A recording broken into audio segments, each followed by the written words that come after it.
এবার আর ৯-৬ কোনো দলে নয়, শাকিব খানের দলেই দেখা যেতে পারে তাসকিন আহমেদকে। শাকিবের অনুষ্ঠানেও ডাকা হয়েছে তাসকিনকে।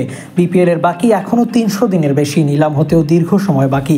তবে এর আগেই শাকিব খান অনেকটা খোলাসা করে বললেন তাসকিনকে ঢাকা ক্যাপিটালসের ব্যানারে দেখা যেতে পারে। রোববার ঢাকার এক ৫ তারকা হোটেলে শাকিব খানের কোম্পানি রিমার্ক হারলানের অনুষ্ঠান অনুষ্ঠিত হয়েছিল।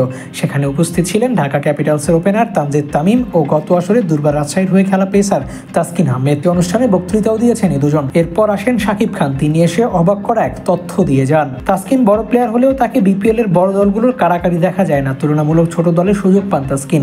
এ নিয়ে ভক্তদের মন খারাপও থাকে। তবে এবার সব মন খারাপ উড়িয়ে দিয়ে তাসকিনের জন্য আগাম বার্তা দিয়ে রেখেছেন শাকিব খান। শাকিব তার বক্তৃতার এক ফাঁকে তানজিদ তামিমকে নিয়ে বলেন, তার খেলার ধরন অনেক পছন্দ নায়ক শাকিবের। পছন্দ না হয়ে উপায় কই। অ্যাটাকিং ক্রিকেট খেলা ব্যাটারকে নিয়ে প্রশংসাসূচক বাক্য বলার পর তাসকিনকে নিয়েও বলেছেন শাকিব খান। তখন এক পর্যায়ে শাকিব খান তাসকিনকে নিয়ে কথা বলেন। সেখানে শাকিব বলেন, আমরা আবার এক হব বিপিএলে। তানজিদ তামিমের পর কিছুটা ইঙ্গিত দিয়ে তাসকিন আহমেদকেও বলেছেন। এই পেসারের বোলিংয়ে মুগ্ধ হয়ে শাকিব আরও বলেন, যখন আমি ওর বোলিং দেখি তখন মনে হয় বলি, এই তাসকিন বলটা আরেকটু স্লো করো, আরেকটু এই অ্যাঙ্গেল থেকে করো। মাঝে মধ্যে মনে হয় টিভির মধ্যেই স্লো করে ফেলি। তাসকিন বিপিএলে 7 উইকেট নিয়েছিলেন। বোলিং তবে প্রতিপক্ষকে নাস্তানাবুদও করে দিয়েছিলেন।